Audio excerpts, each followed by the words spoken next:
What's the nature of magic? Magic involves connecting with the jinn or shaitan. It has a real power using jinns or other unseen ways, similar to unseen phenomena like radiation, which does seem to have effect. Many of us think, what was the origin of magic?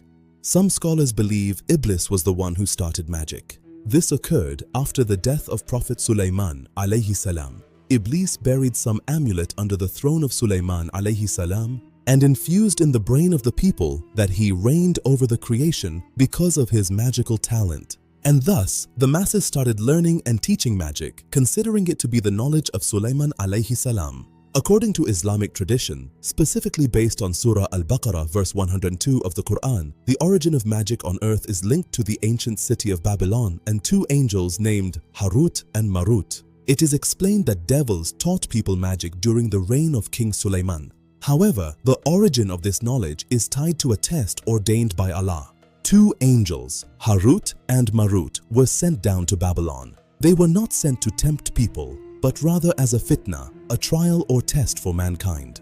Harut and Marut would not teach anyone magic without first warning them, saying, "We are only a test, so do not disbelieve by learning this." They taught methods of magic and, according to some interpretations, methods to counter it. Despite the warnings, people in Babylon learned from the angels how to create separation between a man and his wife. While they could not cause harm to anyone except with Allah's permission, people learned that which harmed others rather than which helped others. The story is generally interpreted as a test of obedience, allowing humans to choose between good and evil, with the angels acting as a trial to distinguish believers from disbelievers. The Quran clarifies that Solomon, was not a magician and did not disbelieve. It was the devils who taught magic and falsely claimed that Sulaiman used it to dominate. Many scholars share narratives that these fallen angels succumbed to desires and were punished.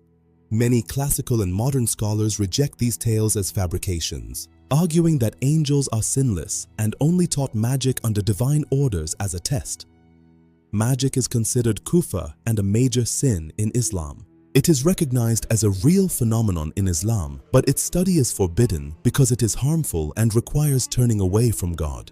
Practicing any type of magic, including witchcraft or black magic, is strictly haram. It is considered a kabira, one of the major sins. Magicians themselves are considered kuffar, disbelievers in Islamic law.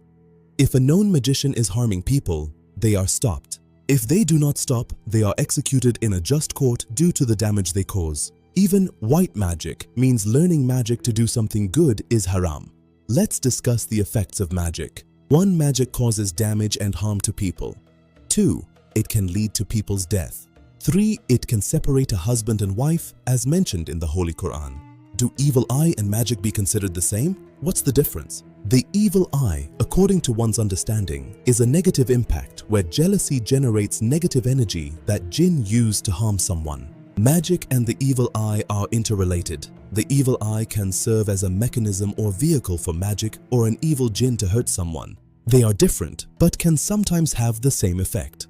After the advent of Islam, the interference of the jinn with humans was restricted, but not completely eliminated. Many problems like fights or tragedies are not necessarily due to magic or the evil eye. They can result from bad decisions or attitudes. People often over-exaggerate the prevalence and impact of magic. The speaker believes Sahar exists, but notes that people are over-obsessed with being struck by it. Allah and Prophet Muhammad have taught us the ways of protection from magic. 1. Recite the Mu'awwadatayn, which include Surat Al-Falaq and Surat Al-Nas in the morning and night. 2. Pay charity. 3. Do good deeds. 4.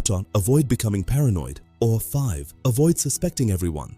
6. Inspect your house for unusual items like hidden jars or bones. If found, remove and discard in a body of water. 7. Recite du'as. 8.